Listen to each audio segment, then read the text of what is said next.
Welcome to Reflections on Research Impact. This episode is about identifying and obtaining evidence, and we will cover what that means, what to collect, how to go about it, and when to do it. When thinking about evidence of impact, there are 5 things to keep at the top of your mind, and I'm going to go through them in the next few slides. The first is that evidence of impact goes beyond research uptake. What you want to do is to show evidence of sustained use and application of the research.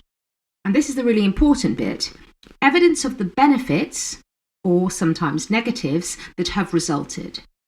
So if you ask a research user for a statement, if all they say is that working with Dr. X was great, it's nice, but it's a bit useless as evidence of impact. What you want is a statement that explains what benefits, or again, possibly negatives, they've observed, with some concrete examples or other official data to back it up. The second point is when it comes to research impact and the material that you collect, the definition of evidence is a little looser than you would expect from research evidence. It's a question that comes up sometimes in training workshops. How rigorous does the evidence need to be?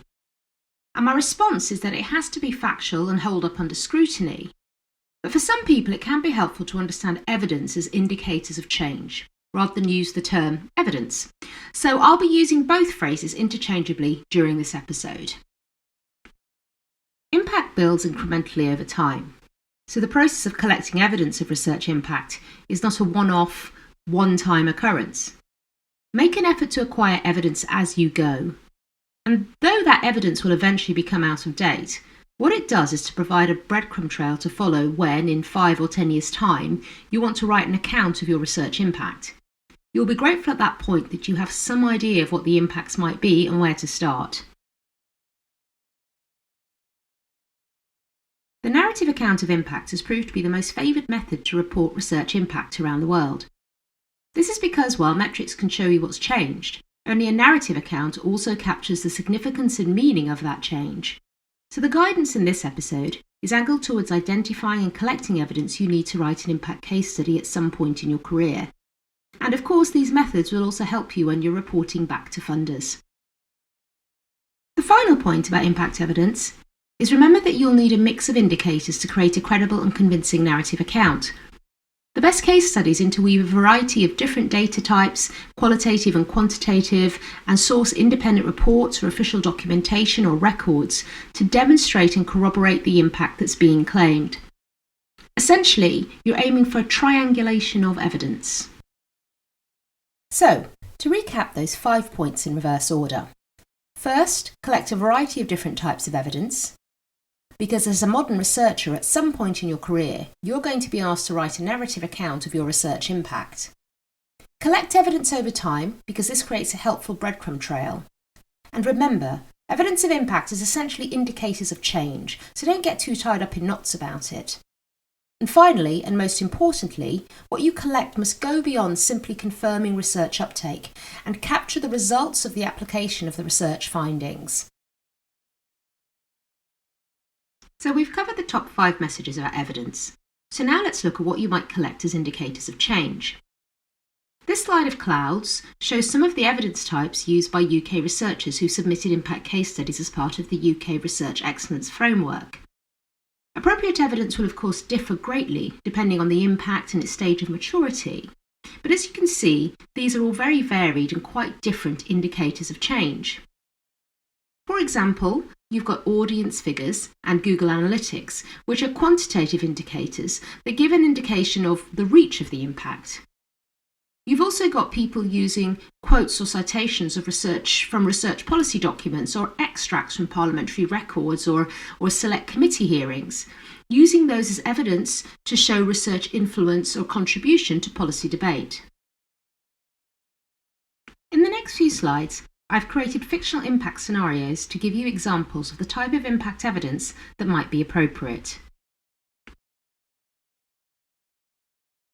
In this scenario, researchers have licensed the manufacture of a new clinical technology based on University of Galway research to a commercial company, and the company has sold it to 5 hospitals in Ireland and 2 in Germany.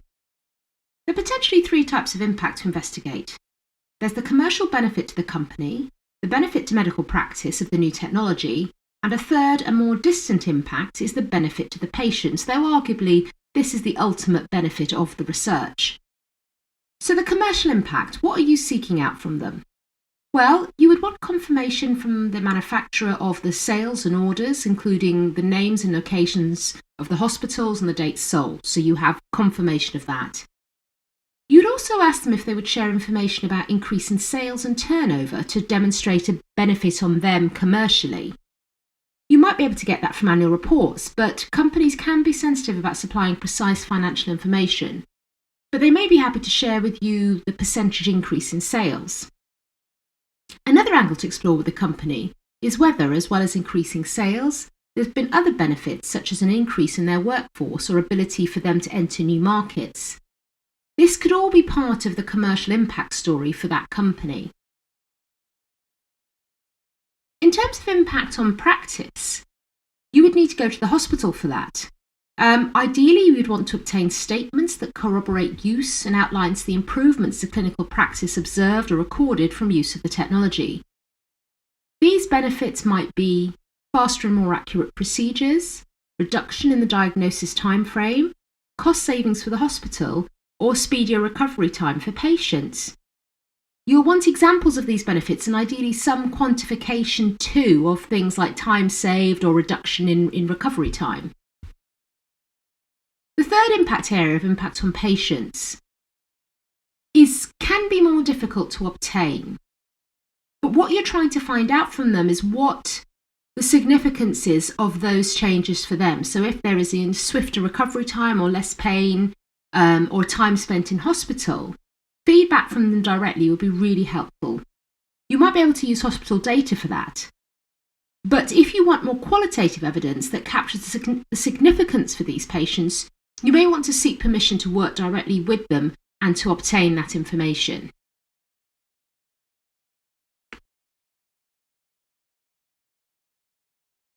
In this impact scenario, research from the Department of Built Environment has played an integral part in shaping community regeneration in a deprived neighbourhood, and ensuring community input was integral to council decision-making. There are two types of impact in this example. There is impact on the local government decision-making and impact on the neighbourhood.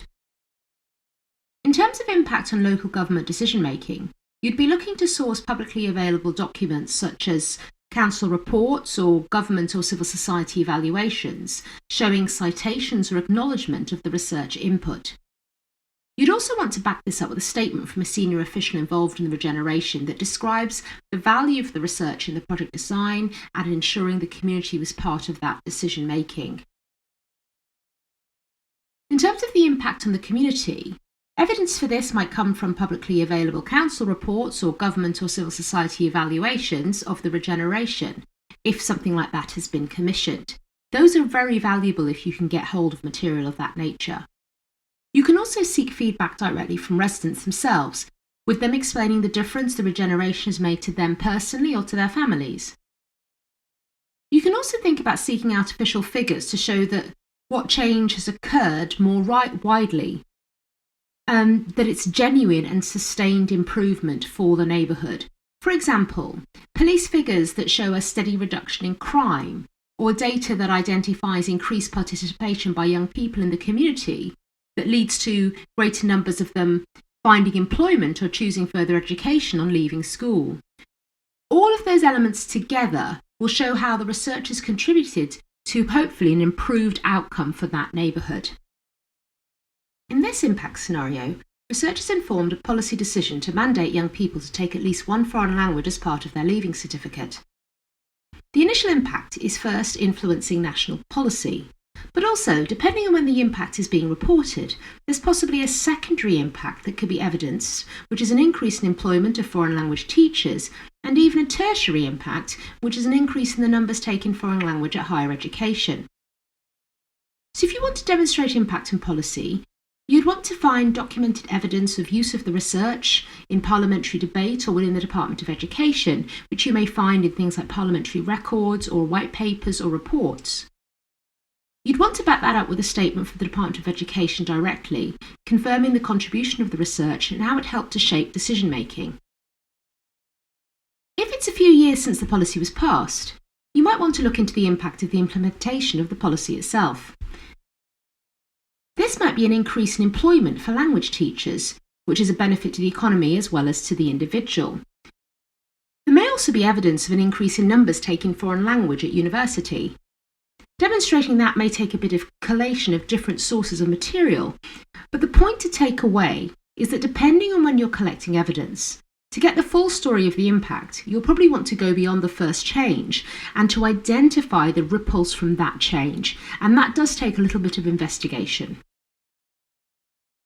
What is clear from the 3 impact scenarios is that collection of evidence in nearly all cases is going to happen after research is completed and disseminated, possibly years after.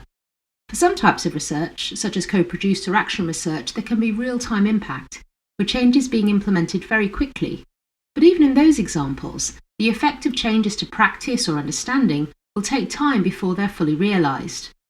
This, however, doesn't mean that there's nothing for you to do about collection until that point. One of the 5 points I made at the top of this episode is to create a breadcrumb trail of evidence. What you collect today is unlikely to be evidence of the eventual impact and will become out of date eventually. But having a record of milestones and corroborating materials stored in a simple spreadsheet or in a folder of documents is a good habit to develop. There are simple systems that you probably already have in place to monitor and track engagement during a research project that will help you to track the incremental journey to impact too. In terms of quantitative data, do gather numbers and demographic breakdown of attendees at public events, gather details of individuals attending knowledge exchange seminars, track your social media dissemination, website visits and numbers of downloads.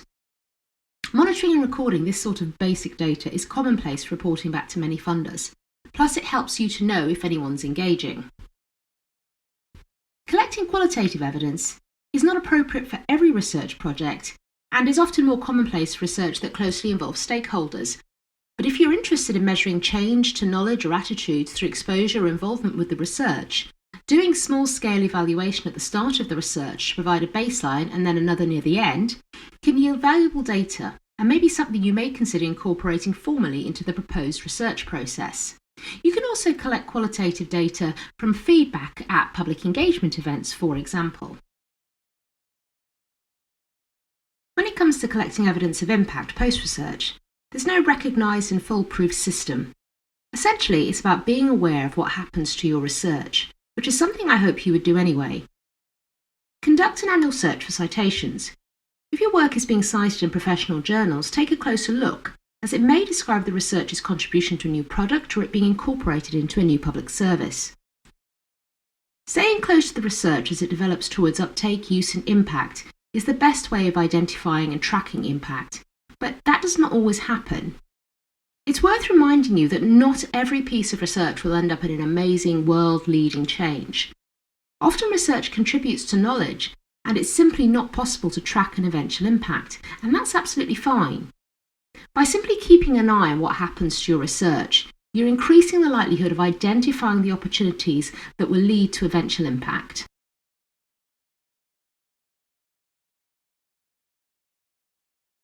That brings us to the end of this episode on evidence. I hope you're now clear on what indicators of impact are and how it might relate to your research. The next episode is on writing an impact case study and provides some guidance on how to use the evidence to tell the story of your research impact.